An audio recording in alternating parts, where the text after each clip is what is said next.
My baby dolls, we're back again.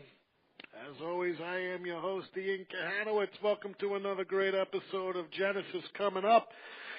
The time machine's going back to 1993, a little bit before 1993 in Philadelphia. We're going to be talking about the 1993 Phillies, and I remember that.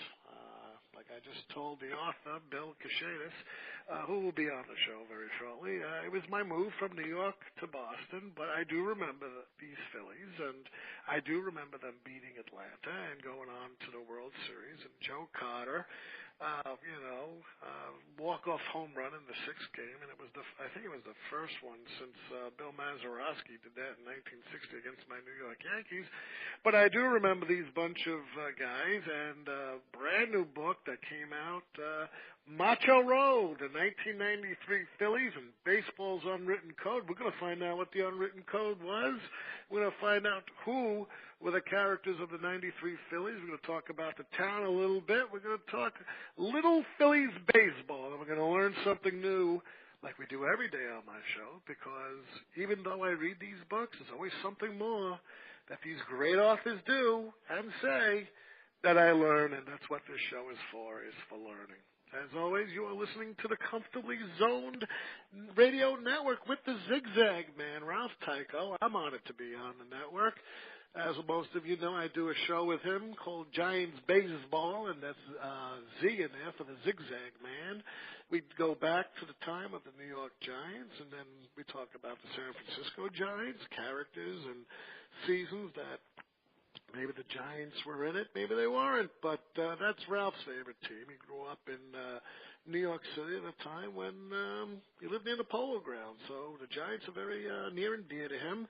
Also, we do a show on the Oakland A's, and our good author here lives near Philadelphia, so, Connie Mack was a staple there for about 50 years. I think he managed and owned the team. So we talk about Philadelphia A's, the move to Kansas City, and then on to Oakland. We got great shows on that.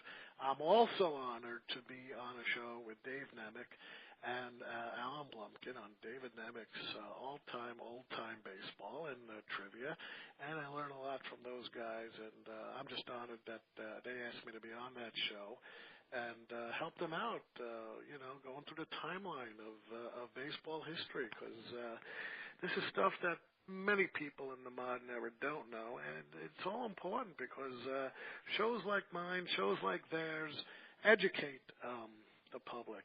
They educate the public, and it also contributes why modern baseball is the way it is. But we got Macho Row today, and a little bit about Macho Row.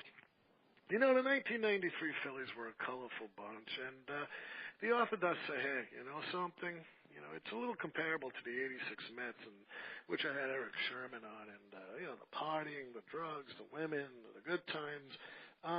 But I just want to read you the synopsis of it to let you get a flavor of what this show is going to be about. You can find it on Amazon, the synopsis, but I think it demonstrates what we're going to be talking about today.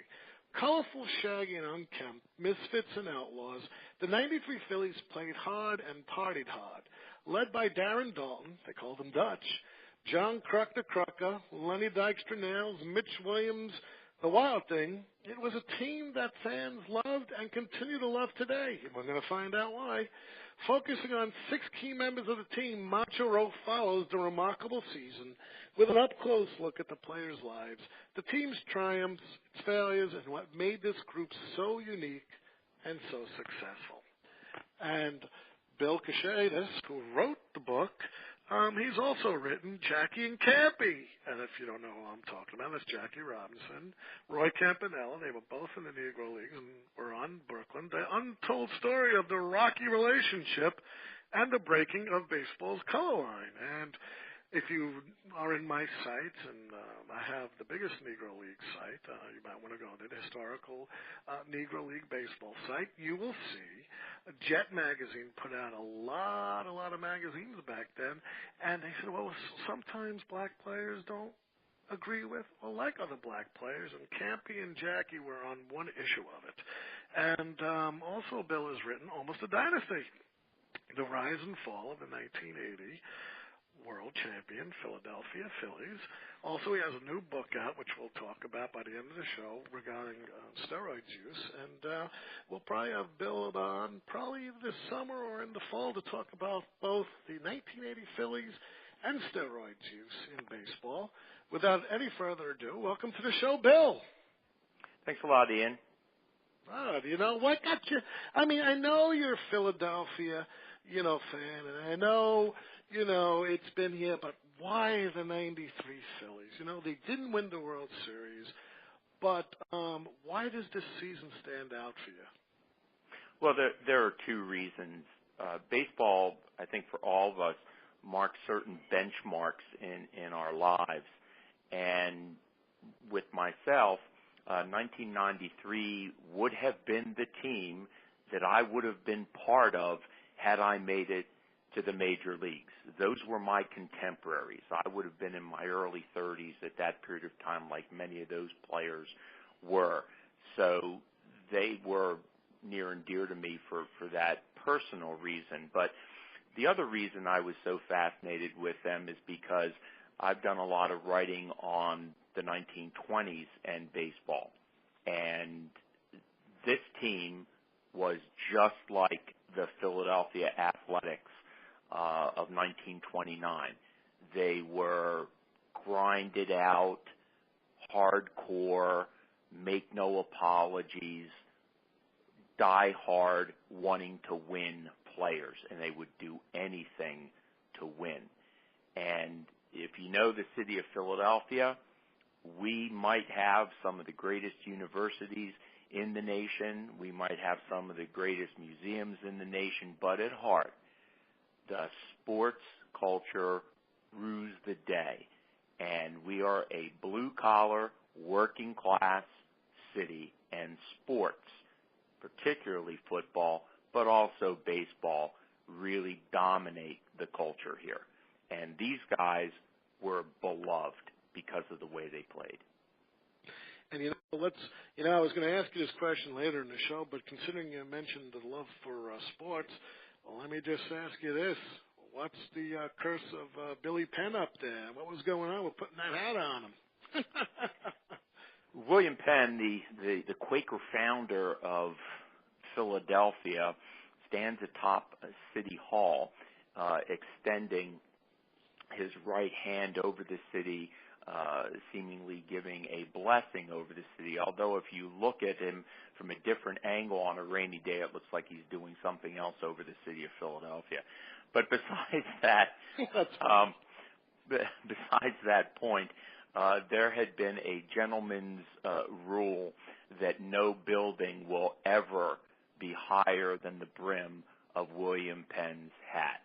Well, all that came to an end. I believe it was in 1990 when Liberty won, the tallest building in the city, dominated its landscape, went well above the brim of Penn's hat. And that, of course, is when the curse started. We did not have a sports team that won a championship, I think, frankly, until about 2008 when the Phillies did. That's quite apart from the fact that I think we were probably cursed before then, because the only two national championships we had won in what they would call the modern day period would have been the 1980 World Series and the 1983 NBA championship.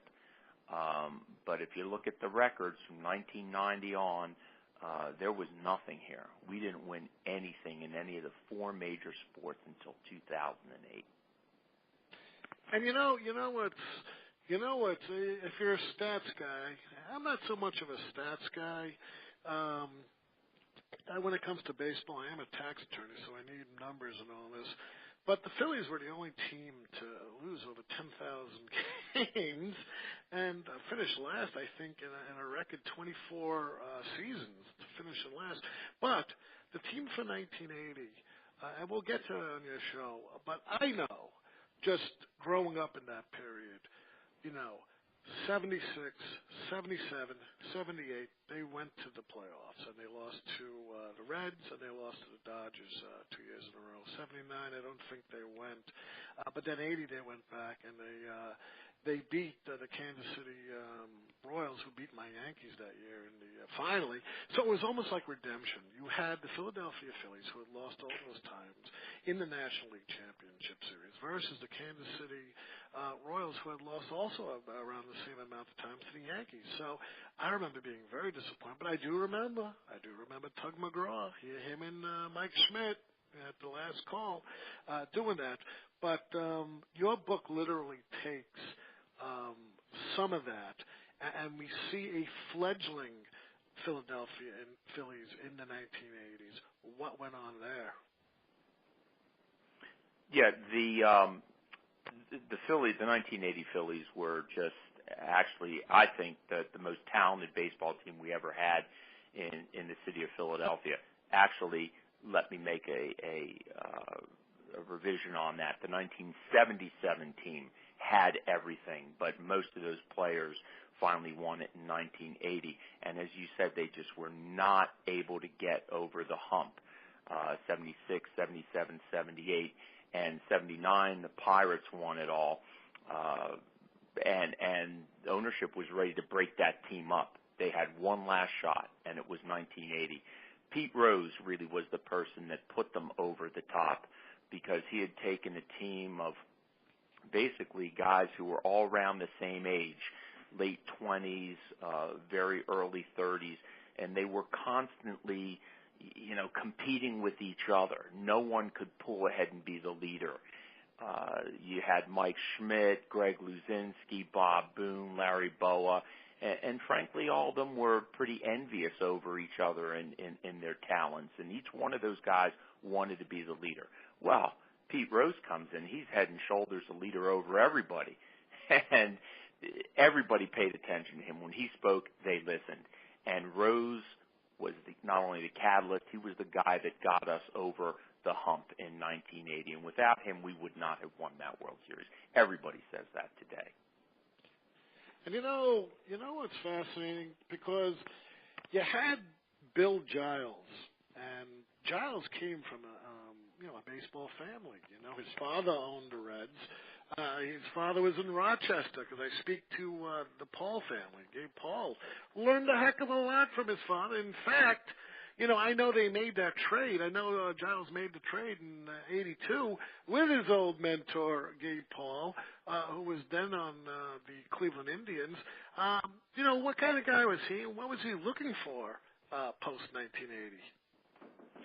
Giles really wanted to be the team, and came out really and said it, that his Phillies were going to be the team of the decade in the 1980s.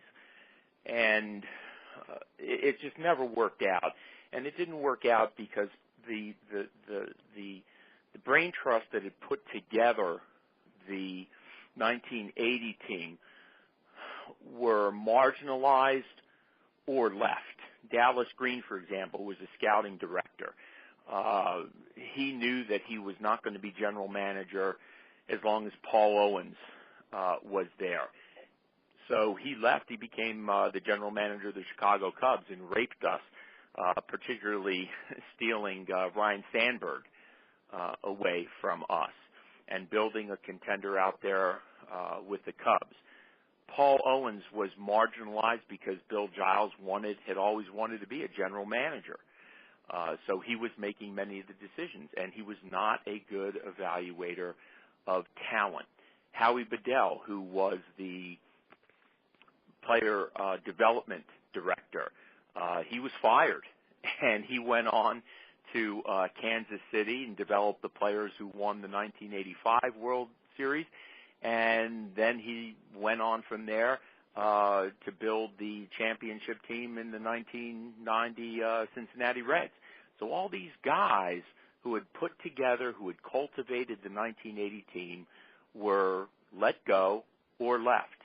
And Bill Giles and Jim Ballmer, his scouting director, just did not have the same type of insight and skill as evaluators. And as a result, that team went into a decline. And you called them, and they were known as the Gang of Six. And what did they do here? Because it was for the most of the early '80s that the Gang of Six really, had their, control over the team. And they did get. When you think about it, they did get Tony Perez. They did get other players to fill in, but by that time, a lot of them were over the hill. Right. Yeah, the Gang of Six is actually a funny reference to the decision makers. Giles, of course, was at the top. He was the president and really the general manager, in fact. But the other members of the Gang of Six were Jim Ballmer, who was the scouting director. There were two prominent scouts. Huey Alexander was one of them, and the name of the other one escapes me. Paul Owens, of course, was marginalized where he had made all the decisions before. He was part of that Gang of Six. He was the fifth member, but the sixth member was the most influential one. That was a bottle of Jack Daniels, and they made a lot of their decisions when they were frankly inebriated. And people knew that inside the organization, and the deals they made reflected that fact. Now, you cited 1983, which was the last pennant that we got out of that, frankly, that 1980 team. And the reason for that is because the core of that team, the 1980 team, was basically the core of the 1983 team. It was the last hurrah for those guys. But all those guys were old by that time. In fact, that team was called the Wheeze Kids. That is a takeoff on the 1950 Phillies, who were called the Whiz Kids because the average age of that team was like 23 years old. The average age of the 1983 Phillies team was something like 34 years old. And really the one acquisition that the Gang of Six made, who was really worth it all, was Sarge, Gary Matthews, who they had gotten from, I guess it was the San Francisco Giants. And, of course, Matthews was traded the season after to go on and help the Cubs become contenders, another one of Dallas Green's pillages. So 1983, that team was essentially the same team that was built by Owens, Dallas Green, and Howie Bedell. And after the 83 season, for the most part, the Phillies went dormant for a while. But enter new general manager Lee Thomas. I know he was with the Yankee organization, if I remember correctly. What attracted the Philadelphia ownership to get this guy, and how instrumental was he in rebuilding the Philadelphia Phillies? Well, actually, the watershed there came in 1989. In 1989, Mike Schmidt retired. And as much as I love Mike Schmidt, he was my favorite player growing up, and I have a friendship with him. Mike actually was a Hall of Famer in waiting and had a rather intimidating personality, and the Phillies felt that as long as he was with them, they really would not be able to build a winner, that he wasn't the kind of guy who was going to be able to mentor young players going forward. So when Schmidt retired in May of 1989, I think Giles and company took a good hard look at themselves and realized that they were going to have to get a general manager from another organization. Now, originally that general manager was Woody Woodward, they got from the Seattle Mariners, but apparently his management style did not go over well, so he was fired within a year's time. And then they went after Lee Thomas. The reason to go after Lee Thomas was that he had actually gotten his post-baseball playing experience, his front office experience within the Cardinals organization. And the Philadelphia Phillies have always been enamored of Cardinal baseball, and particularly Giles. He wanted to build a team that was going to be fleet of foot on the base path, that was going to hit for average, that would play inside baseball, so to speak, and play it well. And that is the background, the front office background that Lee Thomas came from. So they offered the job to him. He took it, and the first thing he did when he came here was he started to go after Lenny Dykstra. Why? Because Dykstra got on base. He was a leadoff hitter who could get on base. And everybody in baseball knows that if you get your leadoff hitter on base 75% of the time, that leadoff hitter is going to score. That's exactly what Dykstra did if you look at his numbers. And Thomas felt that if he could get a catalyst like that for the team to set the table and to score, that he could build the rest of the team around that. That is saying that he got, at least 500 average pitchers, which he did, and a power hitter or two, which he also did. Now, I think that this on-base percentage insight was very important, obviously, because Billy Beane came to the realization, watching these Phillies in the 1993 World Series, that was the one thing that they had in common. They could get on base. And, of course, this is what led Beane to pursue the Moneyball strategy. I don't think Lee Thomas consciously did that. I think he felt that he could put together a group of guys that would have a good chemistry with a guy like Dykstra leading the pack simply because he could get on base. So he kind of unwittingly fell into the Moneyball strategy by picking up a lot of guys whose talent flew under the radar. They were experienced veterans who many other clubs had given up on, but they still had a lot of baseball left in them. And I'm speaking particularly of people like John Kruk and Dave Hollins. The Padres gave up on those two. Mitch Williams, that the Cubs had given up on. Pete Incaviglia, who the Texas Rangers and then the Houston Astros gave up on. These were all guys who were considered to be washed up. And Thomas felt that their diehard attitudes, the way they played the game, and their experience would enable the Phillies to put a winning combination together. And he was right. And let me ask you this, because you bring up a very, I love it. Yeah, it's like all the questions I was going to ask you about that this team was the poster child for like the birth and the pioneers of Moneyball. Do you think Moneyball worked? It worked in this instinct.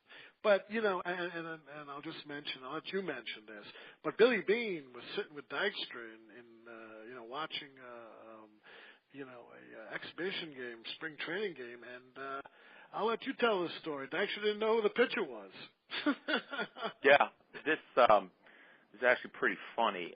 This was probably, I think, 1984 when Billy Beane, who was really supposed to be the franchise player, the up-and-coming franchise player for the Mets, and Lenny Dykstra were roommates and teammates for the Mets.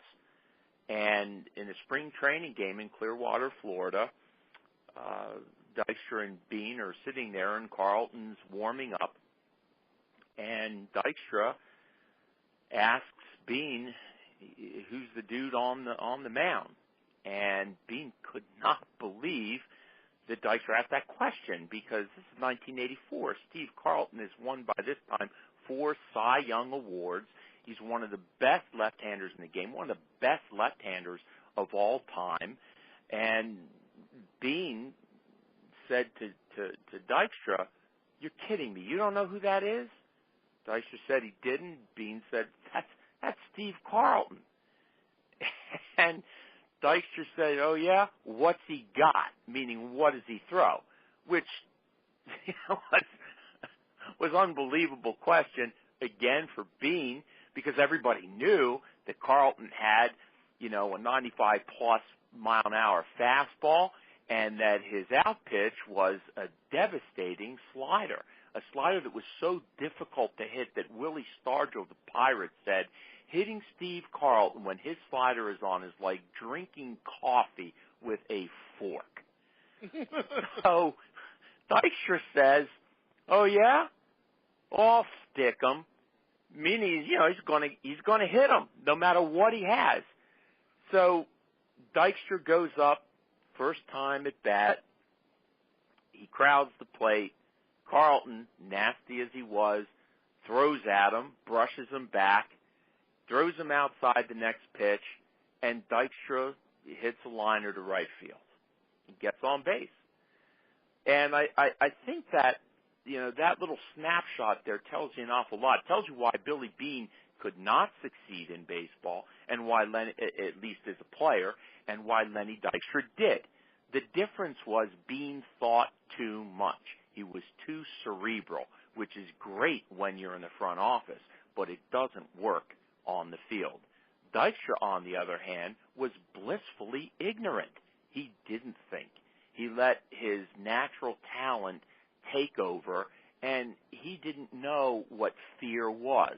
In fact, that 1993 team used the motto, "No fear." And all those guys were like that. They had nothing to lose. So they went out there and played ball and damned the torpedoes. And they won. And then let me ask you this about Dykstra. Well, first, before I even get to Dykstra, let's talk about what I also asked in that question, Billy Bean and Moneyball. Now, it worked for the 93 Phils, unsuspectedly by Lee Thomas. He didn't, as at least we know just by what you just said, he didn't consciously know that this was like the prelude to Moneyball. Do you think Moneyball works? Yes and no. I think finally baseball has come around to using a hybrid approach.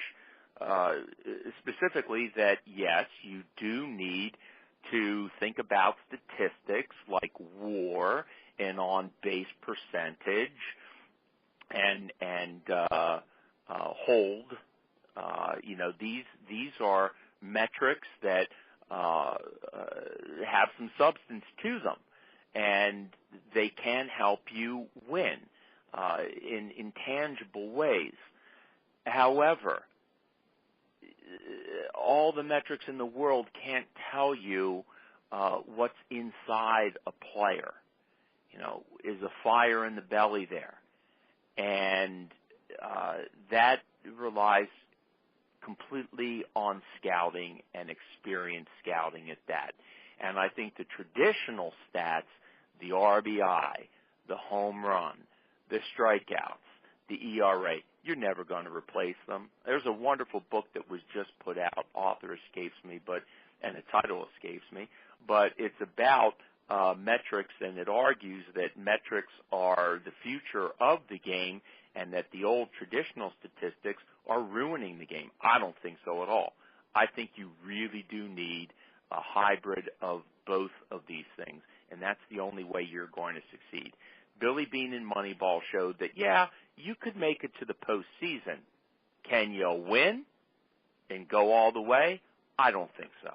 Not without the more traditional approach.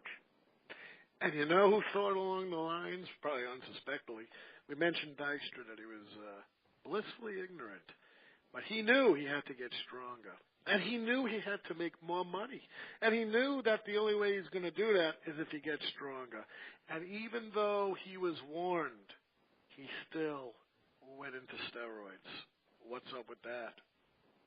It's interesting. Dykstra after the Mitchell report came out, and he started talking much more openly about his doping, he claimed that he did not start until 1990, when Lee Thomas came to him and said, look, I want you to be the man, but you got to start producing more. And Dykstra interpreted that as he not only has to hit for average, but he has to hit for power. And he also realized that he has a very small window in Major League Baseball, and he's got to make the money when he can make it. And he claimed that he started juicing in 1990. However, there are other accounts that come from the New York Mets clubhouse that say that he started juicing as early as 1988. And this was when he was being platooned in center field with Mookie Wilson, and people, including Davey Johnson, felt that he could just not be an everyday player. And he was going to show people he could be an everyday player. He wanted to be the starting regular center field for the New York Mets. And to do that, he had to build endurance. And steroids, among other things, allows you to not only survive but prosper during the rigors of a 162-game season. Now, I personally believe that Dykstra started his juicing in 1988, but for all the reasons that you have already cited. And, it's funny because where he juiced, we had another guy on the team, and probably who, like you said, led the team, became friends with Dykstra.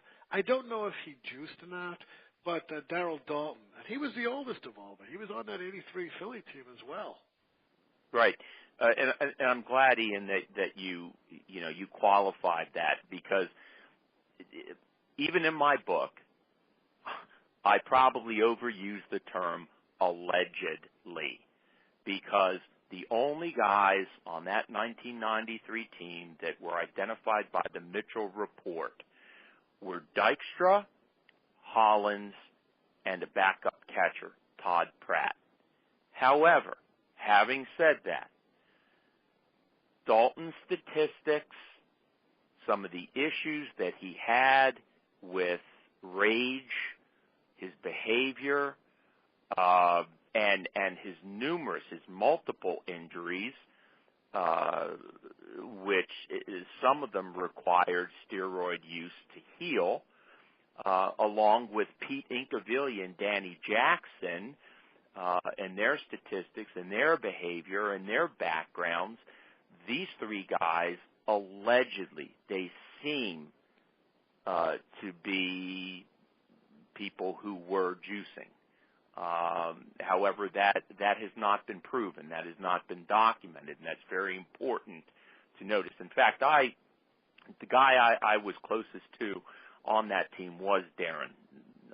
Everyone calls him Dutch here. And I point blank asked him once, did you juice? And he came right back at me and he says, Bill, I understand your need to ask that question. You have to understand my position on this.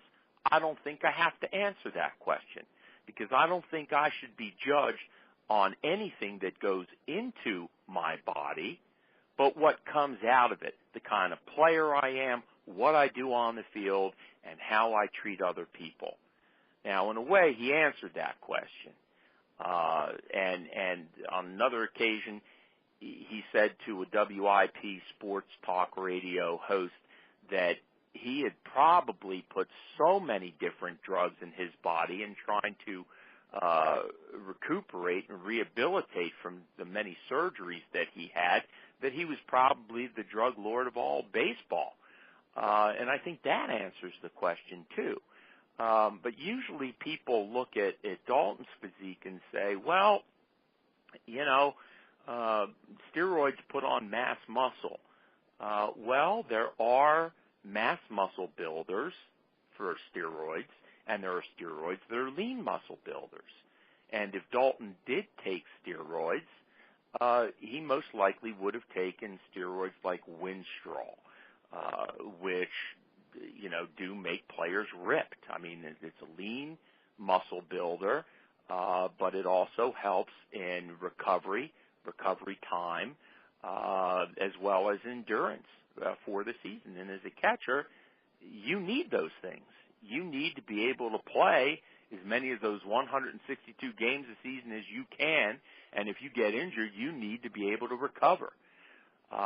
So that's my take on Darren Daulton. I really need to say, also that he was a leader on that team. In fact, I think he was a better leader than probably the Hall of Famers who he played with early in his career, Mike Schmidt and Steve Carlton. He was the guy that made other players on that 93 Phillies accountable to the code, the omerta of Major League Baseball, or at least those teams who respect the game and play it the right way. And that's an unwritten code, which means you have your teammates' back. If a pitcher throws at one of your teammates, you charge the mound, and you reciprocate. If you have an umpire that is, you feel, making the wrong call, you challenge him. That means whatever's said in the clubhouse stays in the clubhouse. Ironically, baseball's unwritten code places a higher priority on being quiet and being discreet about what happens in the clubhouse than taking steroids, which is cheating. And that is the irony for me about that team. And they're all colorful, but even before I get to some of the other players, I'd like to stick with the Dykstra and Daulton thing, because they had a car accident in 1991. And for Daulton, as a catcher, that really hurt his eyesight. You mentioned he saw double. How did he literally crawl out of that? And even if he did use prescription drugs and stuff to try to heal them, there is some steroids that can actually help heal these injuries, such as double vision. It wasn't illegal by baseball, and maybe he didn't even know he was taking it. Mm-hmm. I'm glad you bring that point up, Ian, and you're absolutely correct. We have to remember at this period of time, Major League Baseball had no policy against steroids. And what these guys were doing was completely legal at that period of time.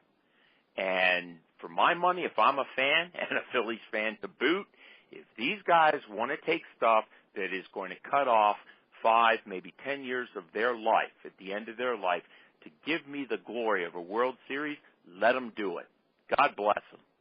Let them make that trade. Okay?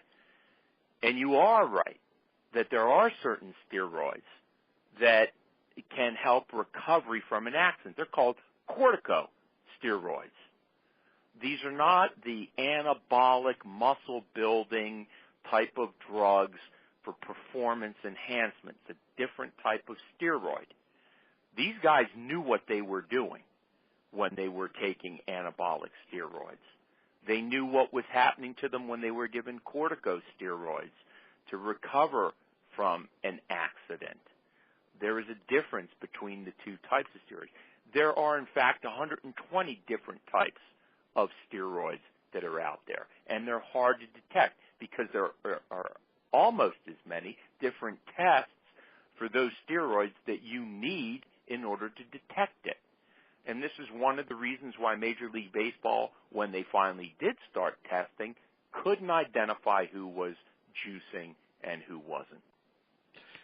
Now, here's a very interesting, thing. As we move into John Kruk, the Krucker, he probably was my favorite player on the 93 Phillies.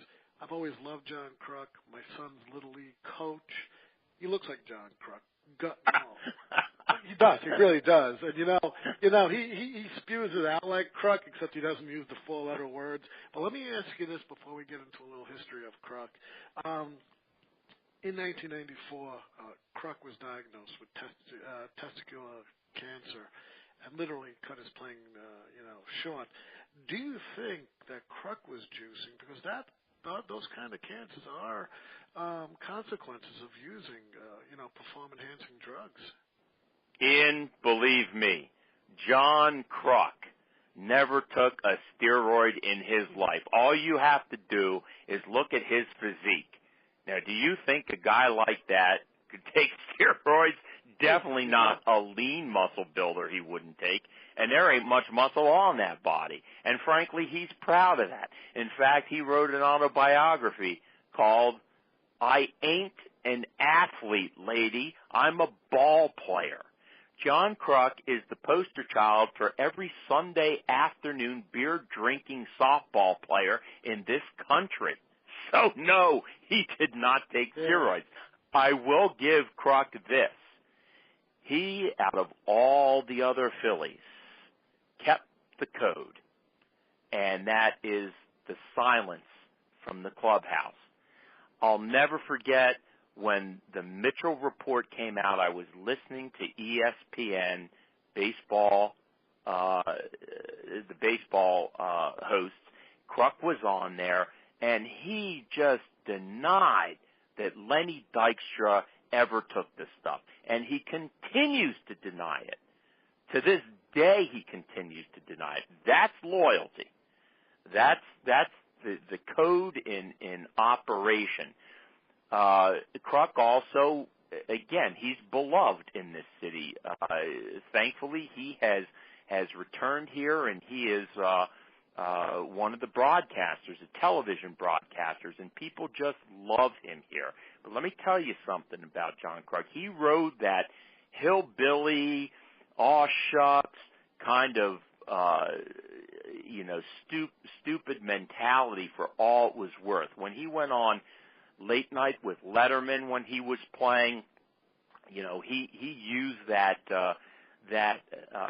reputation for everything it was worth. John Kruk was one of the smartest, if not the smartest player on that team, and he was the best natural hitter. That's where hitters who hit in the third spot go. And talk about on-base percentage, only Lenny Dykstra had a higher on-base percentage than John Kruk did. Now, having said that, back to your original point about his testicular cancer, although steroids, there's some research that shows that taking mega doses of steroids can lead to cancer, and this has been a question with Darren Dalton since he is struggling currently with glioblastoma, which is some people call it a brain cancer. Actually, it's tumors.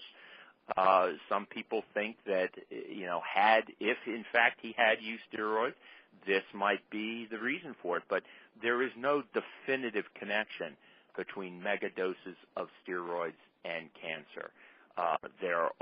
It has been proven that the possibility of kidney disease, the possibility of dementia now, and heart failure, heart attacks, all those have a direct linkage to steroid use.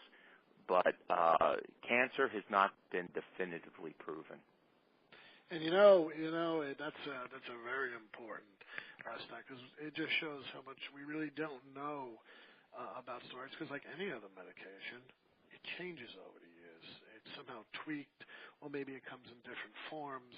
I mean, you can punish the baseball players for having a certain kind of steroid, but 6 months down the line, some kind of generic, drug which doesn't have all the chemicals, say, as that steroid that was banned, comes along and pretty much does the same thing. So, right. It's literally playing with a meth lab. But let's go back to Kruk for a second. I love when Kruk was riding this player, and you got to tell the story. He called him Dama. He looks like freaking Dama, man. That was great. Right in the clubhouse there. Oh, you mean Eisenhower? Eisenreich? Yeah, Eisenreich. Yeah. Oh, yeah. That classic story. I don't know how many people know about Jim Eisenreich's background, but Eisenreich has struggled from the time he was a teenager with Tourette's syndrome, which is involuntary muscle twitches and the like. And he came up with the Kansas City Royals, and he played 2 years, and he played fairly well, but the Tourette's became so acute that he felt he had to leave baseball. And when he returned, he did fairly well, but he was traded to Philadelphia. And as with any player going to a new team, you really hope that you're accepted.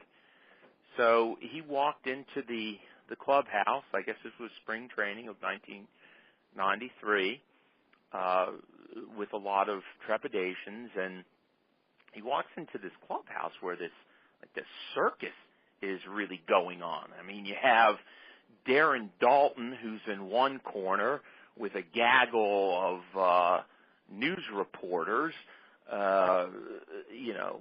holding court, and he sees John Kruk walk in, and he says, "Hey, you fat so-and-so, how come you didn't call me all winter?" And then you have in another corner Mitch Williams, who is working on his short game with his golf putting stick there, and he sees Incaviglia and screams out, "Just what we need, another greaser on the team." And then, of course, you got Dykstra in the corner, who is looking over his new batting gloves, and he's pissed off that the equipment manager didn't get him the specific gloves with the little red triangles on the sides that he really needs, and he's cursing about that. And, Eisenreich doesn't know what to make of this. So he's unpacking his bags there, and Kruk, by this time, who's buck naked, smoking a cigarette right there by his locker, says, "Hey," and he's shouting at Eisenreich, "You're the guy with that, whatchamacallit." He's, Kruk snapping his fingers trying to think of the name, and Eisenreich says, "Tourette's." And Kruk says, yeah, that. He says, you got nothing to worry about. You're going to be the most normal guy in this clubhouse. And from that point on, Eisenreich felt that he was part of the team. And really within days of his arrival, not only was he getting chided about everything, but he was dishing it out too. And when Bill Giles actually released Eisenreich, I guess it was in '94, he took a lot of grief, not only from the fans, but from his wife, because Eisenreich was, one of the all-time favorite players from that team. And it was him that year in '93, and it was also the acquisition of Pete Incaviglia that actually helped. And Incaviglia was a good player with Texas. He hit really well, but it really got a boost right in '93. How did Pete affect the Phillies when he got in there? Well, for a guy who was a platoon player, Incaviglia, had a marvelous season. He hit .274, 24 home runs, 89 RBIs, for a big guy like that, an on-base percentage of .318. That ain't bad. That ain't bad. That's a platoon player. Inky was actually one of the enforcers on that team. That is, if, let's say, Dave Hollins got hit by a pitch from an opposing pitcher, and the Phillies pitcher who was in that game did not retaliate, then you're going to have to face Incaviglia. He would go after you. He would go after the pitcher on the Phillies if he didn't do that. Real funny guy. But I always thought that Incaviglia did himself a disservice by refusing to go to the minor leagues after he was drafted. He was drafted first by the Montreal Expos, and he refused to sign because the Expos wanted to send him down to the minor leagues. And he held out. And finally, the Expos traded him to Texas, which started a rule called the Incaviglia Rule, which basically said that in the future, anyone who is drafted by a team cannot go directly to the major leagues without spending, I don't know how much time it is, some time. At least 1 year. 1 year. I think yeah, right. At least 1 year in the minor leagues. And that's the Incaviglia Rule. But I think Inky really hurt himself by not doing that because some of the mistakes that he was making, and you could even see it. I mean, you could see it when he first came up in Texas, and you could see it when he went to Houston, and you could definitely see it in Philadelphia, were minor league mistakes. The way he defended in the outfield, he didn't set himself right in the outfield.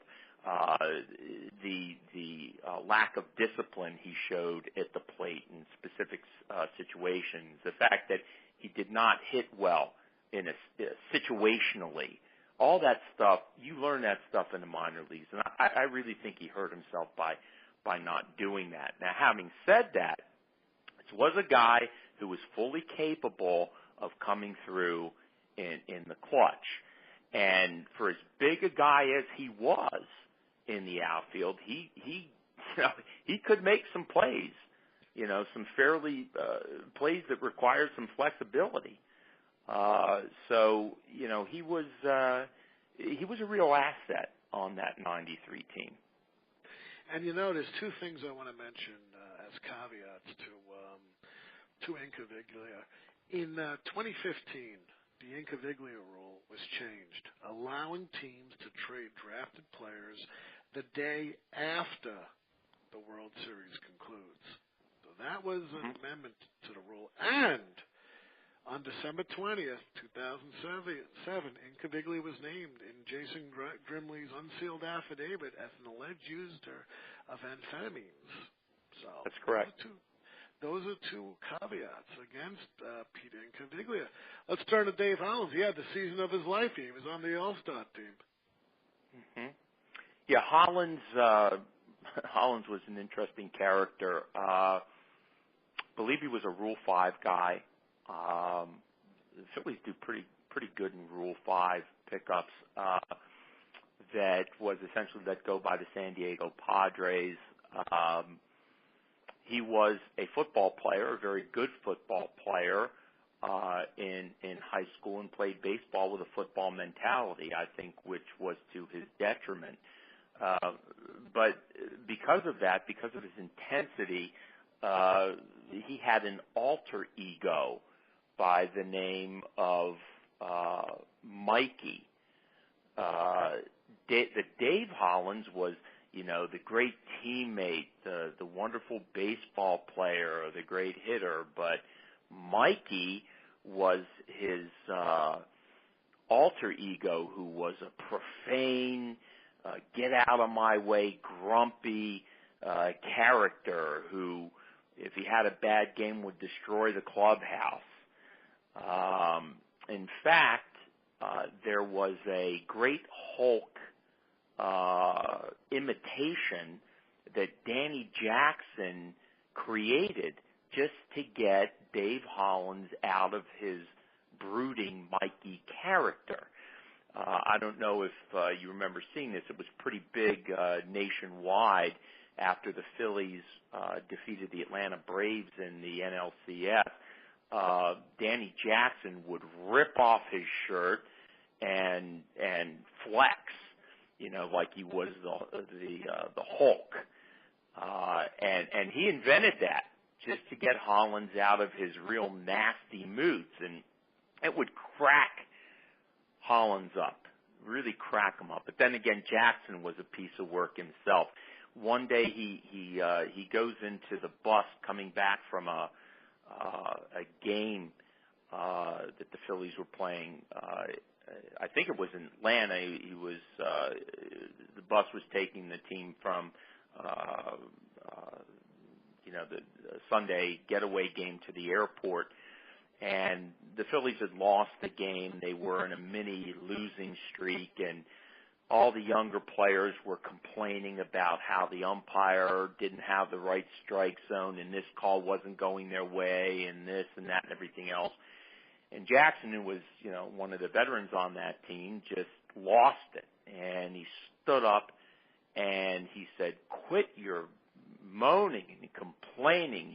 There's things you can't control. Quit being a bunch of crybabies and grow up." And then he purposely banged his head up against a luggage rack and kept on banging it until he drew blood. And everybody was, what's going on here, right?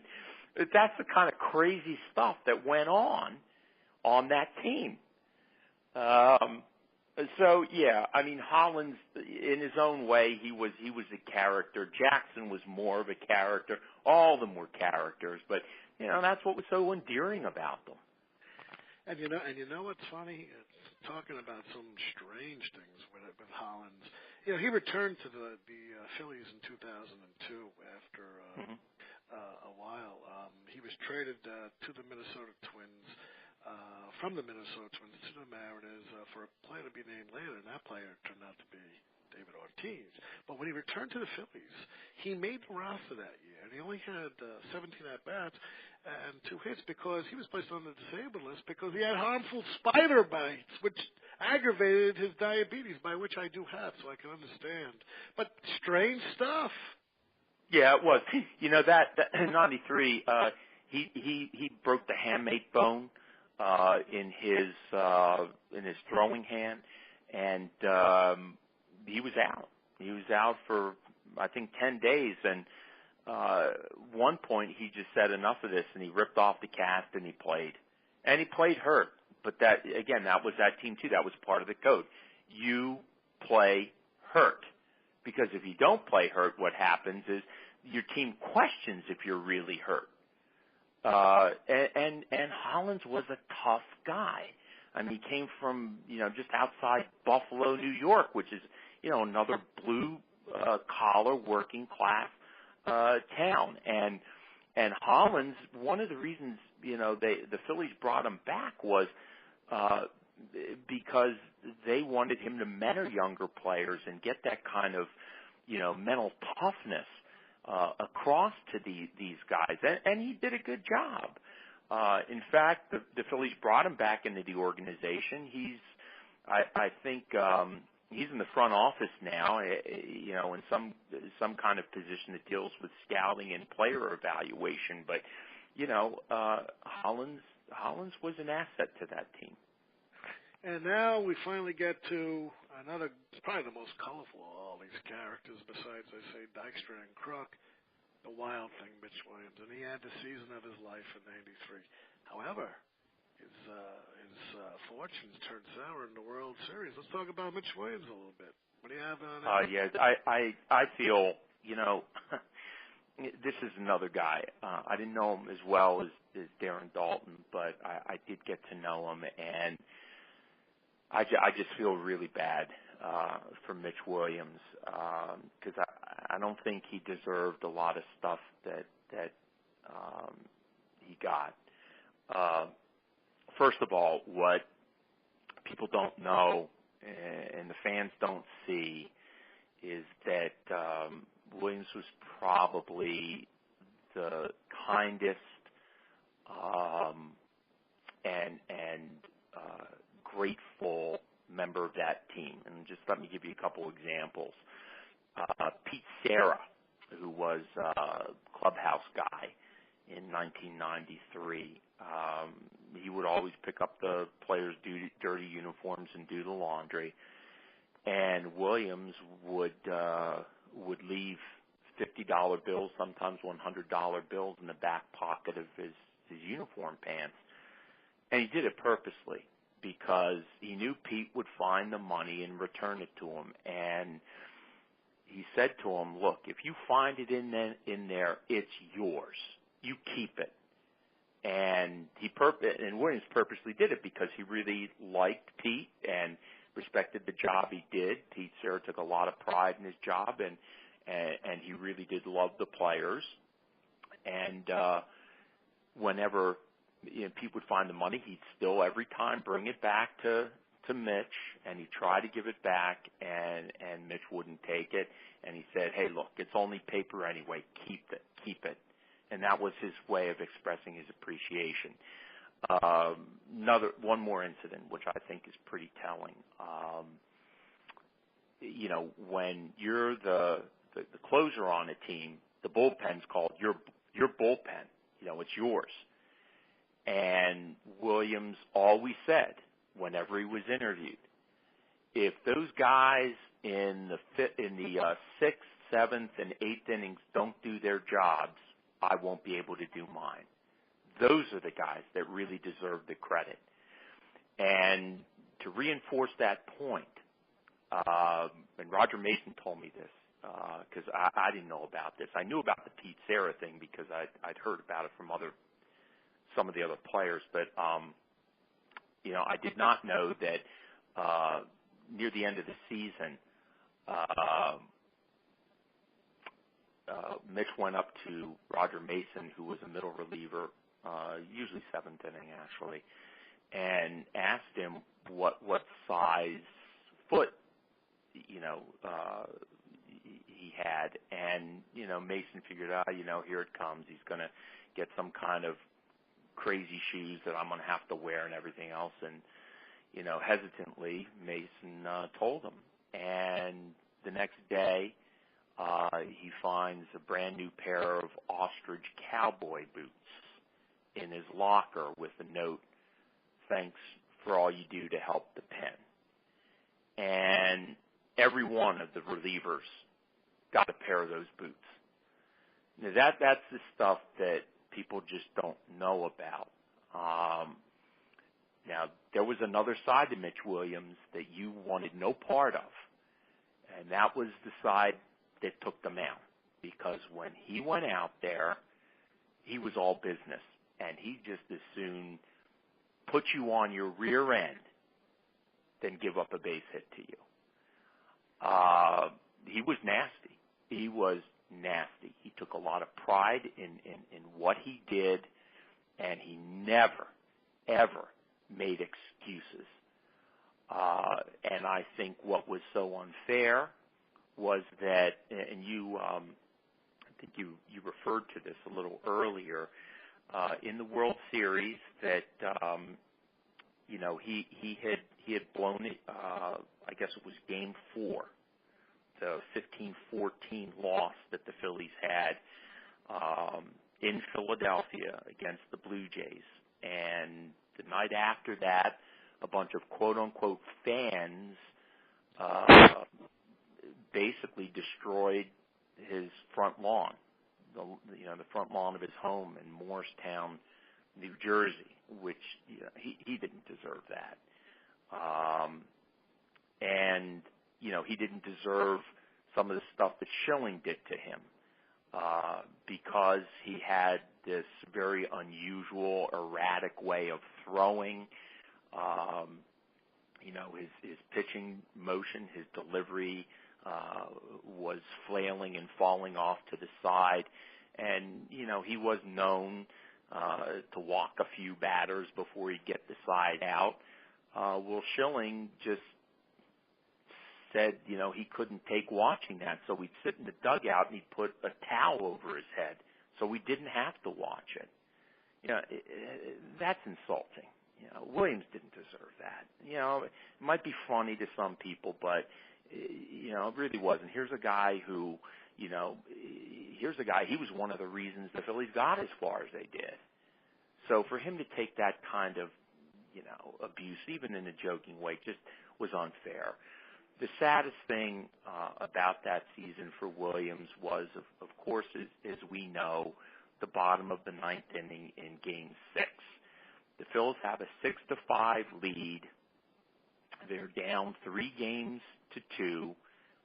in the series, and Williams starts off the ninth by walking Ricky Henderson, clearly a base-stealing threat.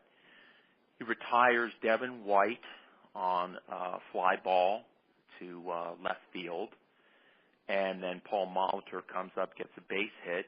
You got runners on first and second now with one out, and Johnny Podres, the pitching coach of the Phillies, ambles out to the mound, and he talks about it with Williams.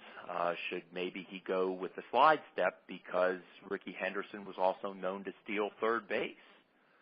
And they agree that, yeah, he should go with the slide step. Next batter is Joe Carter, and Williams works a 2-2 count on him. Carter chased a slider for the second strike, and later on we find out that Carter was expecting another slider. And in fact, later we find out that Darren Daulton called for another slider, but Williams shook him off. Williams, by the way, had faced Carter because he pitched in the American League for the Texas Rangers at one point, and he knew that he was very vulnerable to a high outside fastball. So he wanted to throw a fastball up and away in the zone, thinking that he could get Carter to chase it for a strikeout, or at worst, hit a lazy fly ball into the outfield. But unfortunately, instead of up and away, Williams' fastball was down and in, which was right into Carter's swing path. I mean, that was a hot spot for him. And the reason for that was that the slide step altered his ability to locate that pitch. Carter, a natural low ball hitter, drilled that pitch over the left field fence. And that was it for the Phillies. Dykstra comes in, runs in from center field, and passes Mitch Williams and says, "Guess there ain't going to be a Game 7, huh?" And from that time forward, Dykstra has had a chip on his shoulder about, as he says it, Williams preventing me from getting another ring. And Dykstra has been very critical of Mitch Williams. And in fact, Schilling and Dykstra went to Lee Thomas the day after the World Series was over and told him, "You got to trade this guy." And their excuse was for his own safety, because people are not going to forgive him for losing the World Series. And that's a dumb thing to say, because anybody who plays baseball knows that it's not just one thing that loses a game. It's a number of things that lose a game. He just happened to be on the mound, at the time when the last wrong thing happened. But to his credit, Mitch Williams sat by that locker in the visitors' clubhouse in Toronto and answered every question. He did not make a single excuse about it. He took the responsibility on his shoulders, and he owned up to it. And unfortunately, he was traded to the Houston Astros, I guess about a week after the series was over. Fortunately, he was able to come back to Philadelphia years later, and he was he served as one of the talk show hosts on Sports Talk Radio. Actually, he was hired by the MLB Network, and I thought was a very good, very good host on the MLB channel. But unfortunately, he parted ways with them too. But again, without Mitch Williams, the '93 Phillies wouldn't have gotten as far as they did, and I really feel that he's been given a raw deal by some of the fans and some of his teammates. And I'm going to say two things, and then I'll ask you my final question. But two things I want to add to this. Number one, you mentioned the towel over his head by Curt Schilling. To this day, Williams is still pissed off about that. But on the good side, Philadelphia teammates, Larry Anderson, Danny Jackson, who accused Schilling of purposely trying to get more camera time due to it, they started wearing the towels. possibly to keep from Schilling from looking unique. But then all the Phillies fans, started using it as a good luck charm, that towel over the head. Mm-hmm. Yeah, So, I think Mitch understood that. In fact, when he confronted Schilling over the issue, or supposedly confronted Schilling on this issue, he said, "Look, you know what? If I was on the bench, I wouldn't be surprised if everybody, all my teammates, put a towel over their head because, it is nerve-wracking to watch me pitch." And he admitted that. But he said it's still not a very professional thing to do. And he was right. He was right. He was right. Now let me just say this, and it'll lead into my final question, which is pretty a thought-provoking question. You mentioned one person doesn't lose it for the team, and that's absolutely true. Mitch Williams, and of course Bill Buckner, who had a great career. Without that ball rolling through the legs, people just remember that. They don't remember the other things that happened from the '86 World Series. Again, Dykstra was platooning with Wilson, and Wilson hit that ball. But he didn't lose that game, and there was a couple of factors that led up to it. That was just the icing on the cake as Ray Knight runs home. But the '93 Phillies were the number 2 team.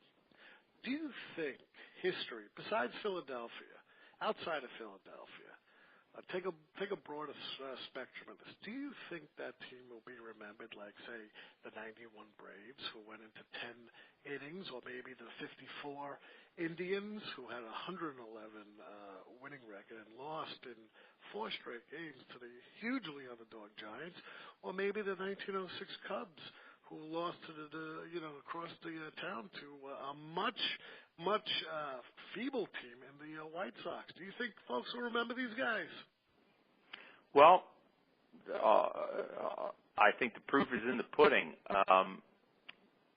For various reasons, 3 books of mine are coming out this year, mostly because the 2 of the publishers didn't have the money or didn't have the timing down.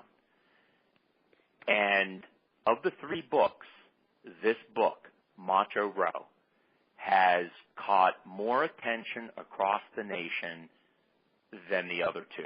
And I think the other 2 are more compelling books.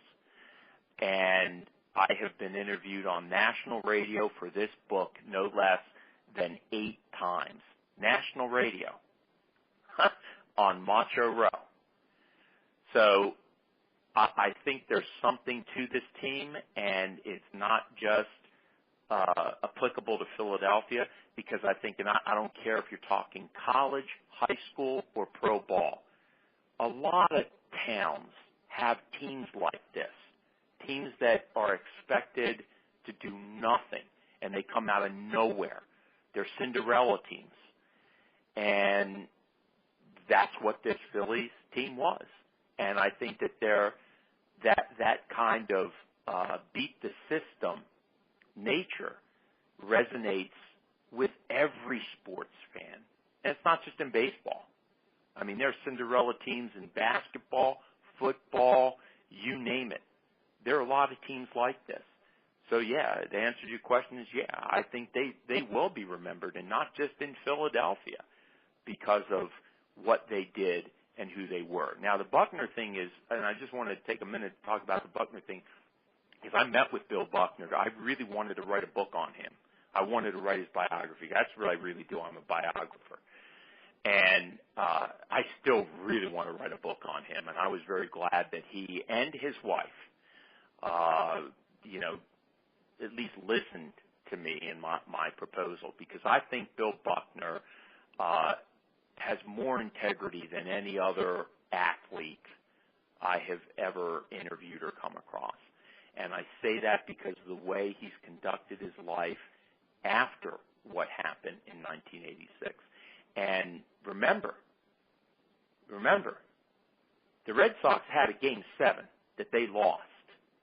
Buckner made that error in Game 6. There was another game to be played. They could have won. It's very interesting that people forget that.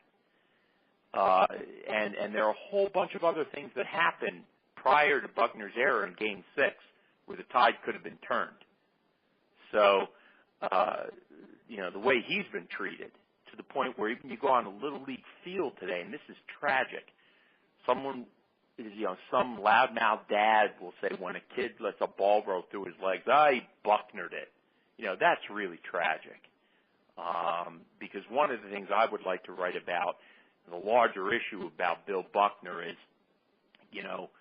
baseball is a game of failure. And what really matters and why it resonates with life so much is not if you win, but how you handle yourself when you lose, how you pick yourself up, dust yourself off, and get on with your life. And by that measure, Bill Buckner has done a marvelous job. So I really hope one day I can get the opportunity to write his biography. So I guess on to your last question. Buckner, he was manager of the Brockton Rocks in Yep. 2011. That's about a half hour from my house. I know the field. So, he came back to the Sox. People forget he came back as a free agent in 1990. Plus, he was no slouch. I mean, he had a farm in Idaho. Now what's ironic is I moved to the town of Andover a month after he left to go back to Idaho. But the way the press played it was he got all these death threats, and he was this, and they scared him. Buckner was no slouch. He would not be scared. Did you have a good day today with me, Bill? Did you like the show? I had a great day. Had a great day. I think, let me compliment you for your line of questioning. I mean, it was extremely insightful. I think, we hit all the high points in the book. Very, very good interview, so I thank you for it. Yeah, I thank you for being on the show. Hang the line. This is how I end the show. I'll speak to you for about a minute after I end this. Folks, I had a lot of fun today, and I'm sure when you listen to this podcast, you're going to have a lot of fun, and I learned a lot of things about Macho Row. Go out, get it on Amazon. Where else can we find it, Bill? Barnes & Noble stores nationwide are selling it, to my understanding, right now. And, of course, the University Press of Nebraska, which I think, for my money, is the best baseball publisher out there. You can also purchase it online from them or directly from them. And a lot of authors tell me that because I'm on their list. I get all their baseball books. But hang on the line. Folks, go out, get this book. You won't be disappointed. Easy read, enjoyable read. You're going to learn a lot like I did reading the book. And, as always, I am Ian Kahanowitz. Thank you, Bill, for being on the show. And in the immortal words of Edward R. Murrow, good night, folks. Good luck. We'll see you next time.